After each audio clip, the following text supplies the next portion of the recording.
G'day, my name's Steve Weyland and welcome to Two Blokes and a Motorbike.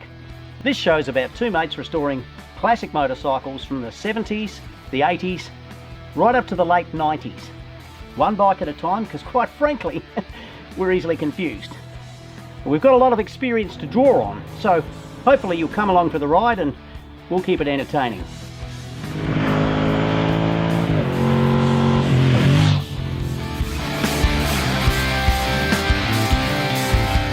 Two Blokes and a Motorbike is brought to you by bikereview.com.au. For this premiere season, after introducing ourselves, we're going to breathe some life back into an early Suzuki Katana. In this first episode, we'll start from scratch by getting the motor into the frame and drop in some tips along the way. We'll also share some of our trade experience on what to beware of when you're buying a used bike for yourself. At the end of the show, if you're still not sure how we did what we did, just hit the rewind button. It's the only way we can remember it. I've been riding bikes since I got my licence at 16. I raced on the track for a couple of seasons, but my main experience comes from working as a sales manager for 24 years in motorcycle dealerships, buying, selling and trading new and used motorcycles. During those early years I sold everything from new Suzukis and Kawasaki's and KTM's through to almost every make and model of second-hand motorcycle then available. And we rode them all too, so we knew how good and bad they were. Some of them were absolute classics, while others should have been cut in half and squeezed over a fish. And I've also worked professionally as an actor and comedian for many years, which means you can't take everything I say too seriously. Of course, now it's a fruit bat.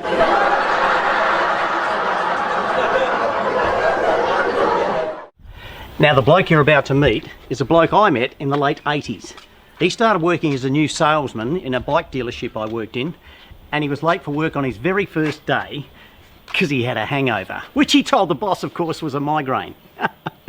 Anyway, in spite of his dodgy character, or perhaps because of it, we've been mates ever since. Let's go meet Mikey. Here he is in his natural habitat, the shed. Now this is Mike Tucker. Don't adjust anything, that's what he looks like. Thanks, Mikey's worked in about every motorcycle shop in Adelaide over the years. We used to call him a slut of the industry, didn't we, Mike? We did. Yeah, we did. We did. I'll leave him to it and he can explain to you what he's all about. My name's Mike. I was in the bike industry for about 20 years, between 84 and 2003. I did work in a few dealerships, as Steve said, probably 5 or 6. Suzuki, Kawasaki, Yamaha, BMW, to name but a few. Now, these days, having more fun pulling them apart and putting them back together. Still do a little bit of riding, but not so much. I was a Speedway sidecar passenger for about 2 years, and that ended pretty spectacularly. That's enough about him. Let's get stuck into these bikes.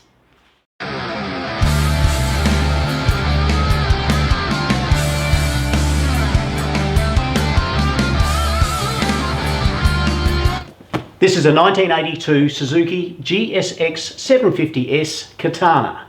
Now the Katana was quite a game changer in its day, with radical new styling for a Japanese bike. It did tend to polarise opinions. You either loved its sharp yet streamlined bodywork, or you hated it.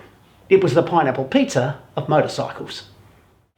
Now, apart from the 750 and the 1100 versions of the Katana, back in the early 80s, Suzuki released other sizes in the range. They had the limited 1000cc version, the GS650G shaft drive, piece of shit, and the even lesser known 550, which was about as appealing as a squid cheesecake. Some argue that the 650 and 550 weren't proper Katanas. I mean, they didn't even have 4-valve heads like their larger siblings. Indeed, Mike reckons they only built the 750 to keep the soft cocks off the 1100s.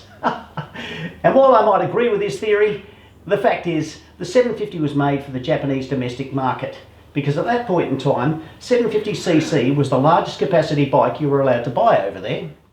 But while the identically styled 750 may lack some grunt compared to its big brother, it does tend to be a smoother, less vibey kind of ride. And with less weight and less crankshaft inertia, it's a little more flickable in the tight stuff. And by flickable, I mean as much as a 19-inch Ferris wheel front wheel can be. Now this particular bike is one we finished a while ago. I bought it as an abandoned project from a bloke in Victoria. At the time, about 40% of the bike was powder-coated grey.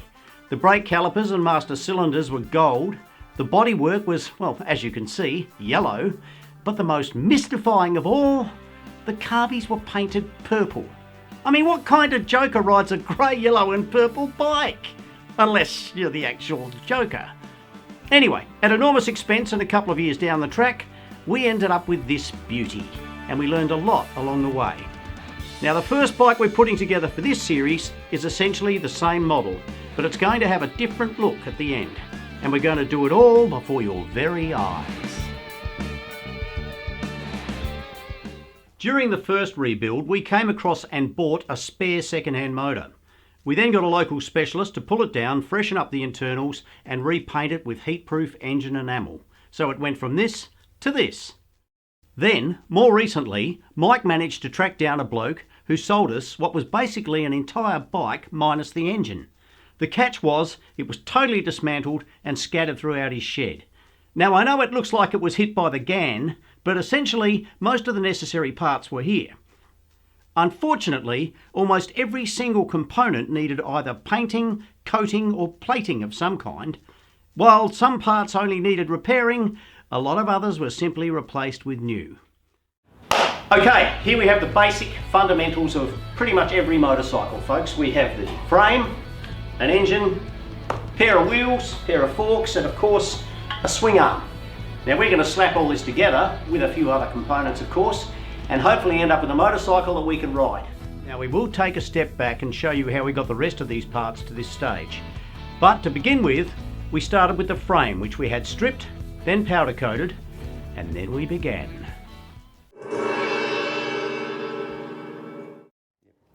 Okay, while we've got the engine out of the frame, I figured we'd put a oil filter into it. It's a bit easier to get to without it being in the frame. We've got the genuine Suzuki part. Always use genuine oil filters is my motto. Now I'll just put a bit of oil around the seal there so it slides onto the locator in there. Makes it a bit easier. I thought your motto was don't put anything in your mouth unless you're prepared to swallow it. It must have changed over the years. Yeah, I'm not as fussy as I was. Now we put the cover over there with the spring on there that pushes against the oil filter, keeps it all in place, and the O-ring in the cover. Hopefully that stays in place. We've had problems with those in the past. Moving. So get that lined up and on. Now while Mike struggles with his nuts, let me just mention this. The $2 you might have saved by buying a nasty aftermarket non-original oil filter you can put towards the $2,000 engine rebuild when it blows up.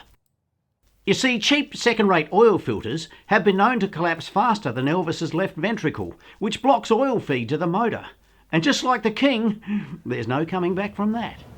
It's a little bit awkward because the spring's trying to push the cover off, of course, but once you get a couple started, and you can get them on, you get them all on.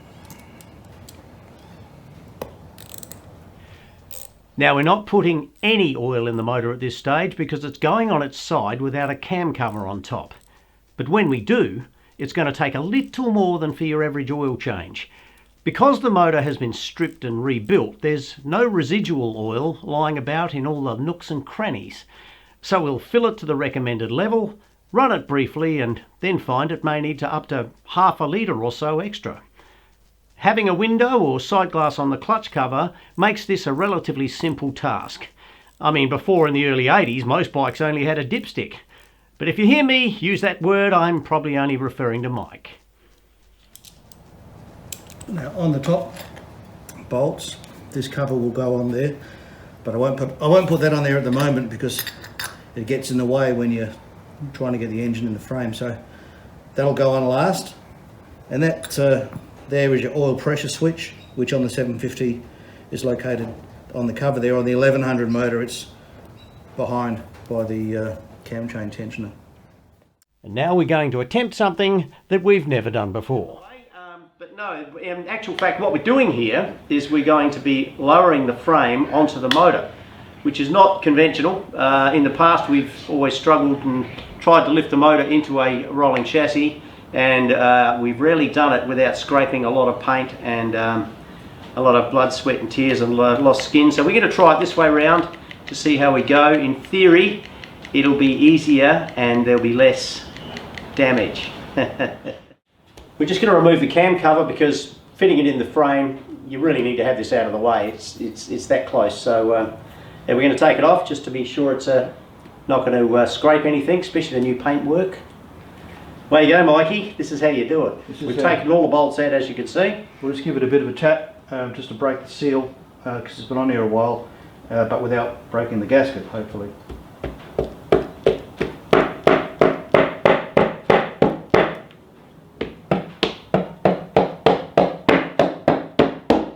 Go. So it's just using a rubber mallet or plastic mallet if you've got one, but clearly you don't use anything too serious. You'll just start to damage all the alloy, and not to mention the paintwork. And you can hear when it starts to move. You can hear the difference. Sounds more hollow. Oh yes, much like yourself. Hollow and meaningless. Anywho, I can go anywhere. Now we've got to check we're not tearing the gasket as we take it off. Now it's stuck at the front here, and the gasket is a bit dodgy. Right. So, is it sticking to the cam cover or the? There's more on the engine than there is the cam cover so far. Okay, so we want to Just get the razor blade. keep it that way. So what we've got is the gasket is adhering more to the actual head than it is to the cam cover. So we're going to persuade it to stay on the head, not on the cam cover, otherwise we're just going to end up tearing it. We've got to make sure it stays flat as possible. And when we lift this gently, we don't tear the gasket unnecessarily. If the gasket's still good, you can reuse it. There's no reason to replace it if it's still sealing and doing the job. So we'll see how we go. Here's a tip for when you take off the cam cover. Grab a piece of cardboard, sketch an outline of the cover and punch all of the bolts into it as you go. There are at least 3 different lengths on the bolts, so it makes life easy when you refit the cover later. Right, we have a cam cover removed. And after a thorough check of the gasket, this motor's ready for the frame.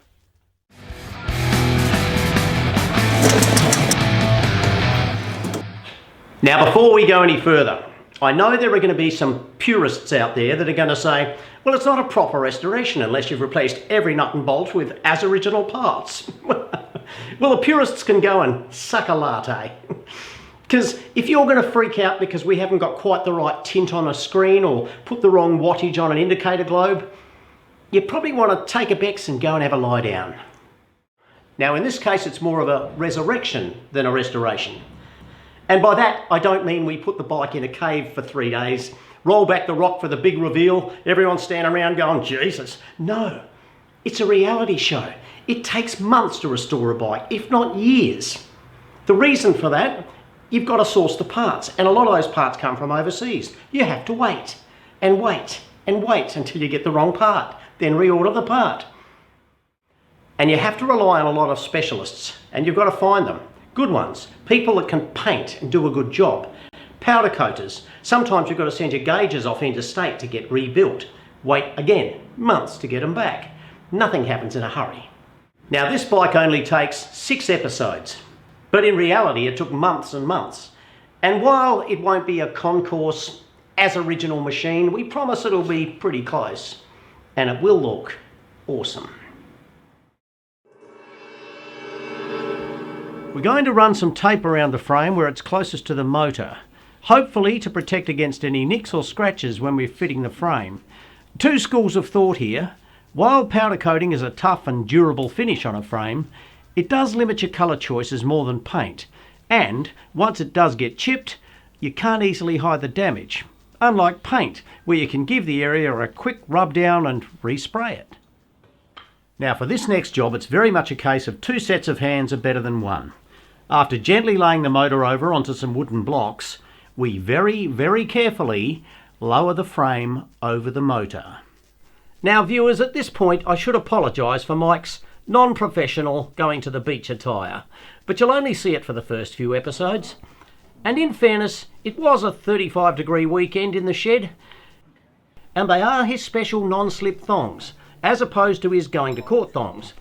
Right, as soon as you've got the rear engine mount hole lined up with the corresponding frame holes, drop the bolt through. As fiddly as that looked, folks, it was a damn sight easier than trying to drop a motor into the frame, trying to wrestle a very heavy engine into a frame without scratching anything. It's nearly impossible. Can be done, but we haven't achieved it yet, I can tell you that.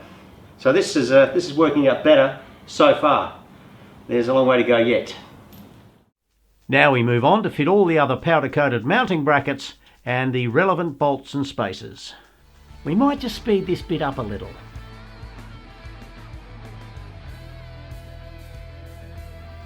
Now, bearing in mind that the motor and frame are originally from different bikes, it's a bit like a cheap sorted first date lined up on the internet. We just hope they're compatible, all the holes line up, and neither one is bent or twisted. On there? Yep. Okay. This is Four Fingers Tucker at work, doing some of his best work. All right, I'm going to wriggle the frame around a bit to get.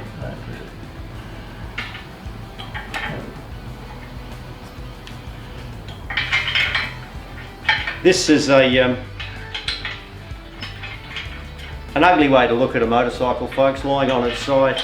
Although back in the day you would have seen a lot of that on the side of racetracks around Australia, with a few katanas here or there lying in exactly this position, with probably just as many parts left on them. Then we move on to the rear of the motor, and it's a good idea to run a thread tap through the brackets to clean out any paint or powder coat before you fit them. We'll just finger tighten the bolts at this stage and then get the bike upright. Whoa, gently Bentley. Now we'll raise the frame onto wooden blocks and make sure it's balanced, stable and upright. That's 3 words you'll never hear used to describe me.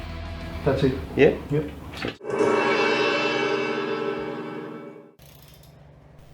Torque settings are critical on engine mount bolts, so check your manual. Okay, these at the front, those, that one is A, the others are not. Okay. Okay, according to this, the A 10mm bolts have to be 32.5 to 40 pound-foot. And so we started talking. It was like a local council meeting, except we were actually accomplishing something. And just when I was trying to work out whether all that clicking was coming from the torque wrench or from our elbows, Mike's neighbour decided that that was our filming done for the day. It's 35 degrees and he's firing up the mower next door. Yep, can hear it. I think he knows we're filming again. Last time we were here it was the blower. Get on well with your neighbour, do you? Would you miss him? Not a bit. Now, in spite of Lawnmower Boy next door and me presenting to the wrong camera, we decided to press on and fit this centre stand. We just put it on temporarily to make working on the bike a whole lot easier. We'll come back to this shortly and see if either one of us gets to go to hospital. Meanwhile...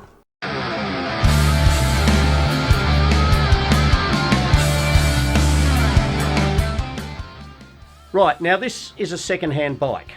Very second-hand. Back in the day, if someone brought this into the dealership to trade on another bike, we'd do some pretty quick sums on parts and labour and see what we had to do to get it up to a sellable condition. And if it cost too much, we just simply wouldn't trade it in. If you're looking at buying a used bike, unless you're buying it at the White House, don't be afraid to get down on your knees, because you need to have a good look at everything thoroughly. You need to check for anything like leaks or rust or crash damage. And don't overlook the chain and sprockets. Get down on your knees, have a look under the bike, make sure the chain and sprockets are in good order. I'll show you what I mean. In this case, the rear sprocket is actually pretty good. The chain, however, has rusted to the point where even the rollers are pitted. It's a standard non-O-ring chain anyway, so I think I'd replace it with a good one. I know what you're thinking. Who wears a denim shirt? Anywho, this is a pair of sprockets. One of them is brand new, one of them used to be. In fact, one of them was worn out 10,000 kilometres ago, but the owner insisted on using it right till the bitter end. If you see a sprocket like this on a bike you're considering purchasing, run.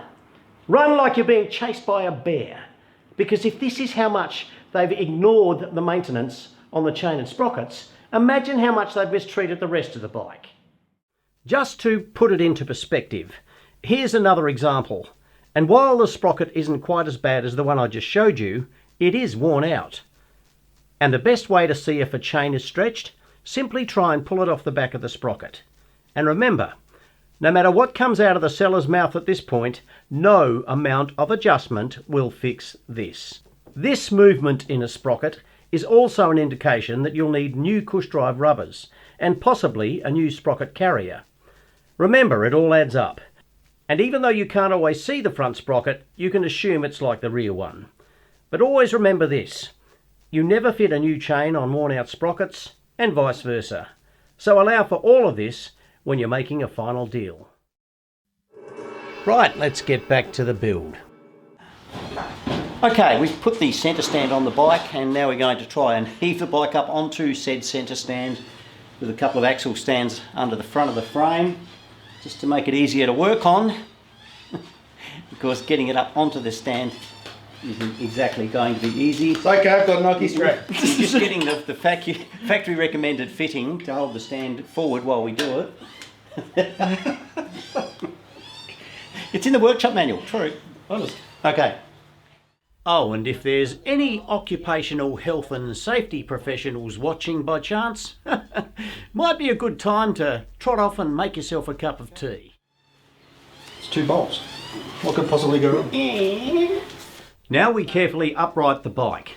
Then, while I keep my substantial body weight over the subframe, Mike slips the axle stands under the frame rails. You'll notice he keeps himself poised to catch the bike, should it suddenly lurch forward. Of course, if I were to have a cardiac arrest or even sneeze at this point, or just let go for the sake of shits and giggles, his head and chest should prevent any damage to the motor as it slowly crushes the life out of him. Only joking, viewers. Mikey's not expendable. Yet. I think it was Shakespeare who said, "Two clowns do not maketh a circus." But we're out to prove they can maketh a motorcycle. And hopefully no one gets killed in the process. It shouldn't fall forward, but it might. Now, hopefully, that's the last time we'll see this bike on its side. The sharp-eyed viewers will notice we've refitted the cam cover, but frankly that wasn't worth watching. Meanwhile, I've got one more task before we go. Now, after a long day in the workshop, it's good to just kick back in your own garage and give things a bit of a polish, grab yourself a cup of tea or your favourite frothy or two. Today, I'm going to read you a couple of emails we've received. I know it's only episode 1, but we've already put some promo snippets out there and got some feedback already. Here's one from Rachel. Dear Blokes, I'm thinking about buying a step-through to commute on, but my Harley-riding boyfriend says he wouldn't piss on a scooter if it was on fire. What are your thoughts? Well, Rachel, I've been known to piss on them when they're not on fire. But let's not revisit that old court case. Now, all I can recommend is when you're out shopping for one, lift the seat, check under it and make sure there's plenty of storage space for your self-esteem. Brian writes in, of the footage I've seen so far, it looks like you're wearing British Bike t-shirts, yet it would appear you're not going to be working on them. Why is that? Well, Brian, a couple of reasons. Firstly, t-shirts don't leak oil. Don't get me wrong, we are great admirers of the great British bikes. We just don't know enough about them. It's like religion or tantric sex or vegan food. More importantly, we don't have the right equipment. We've only got metric stuff, so Japanese and European bikes are going to be our main focus. Now, should we ever decide to work on British bikes, I've done a quick scrounge around the place to try and find all the non-metric equipment we've got. I checked with a mate who owns a Norton, and he reckons all of this stuff is essential. In our next episode, now the intros are out of the way, it'll be more about the bike. So, after a shocking twist, we'll fit the swing arm, fork out some advice on rebuilding the front end, mount the rear wheel, and reveal what Mike is actually doing to this fork leg. I've been Steve Weyland. And I've been Mike Tucker.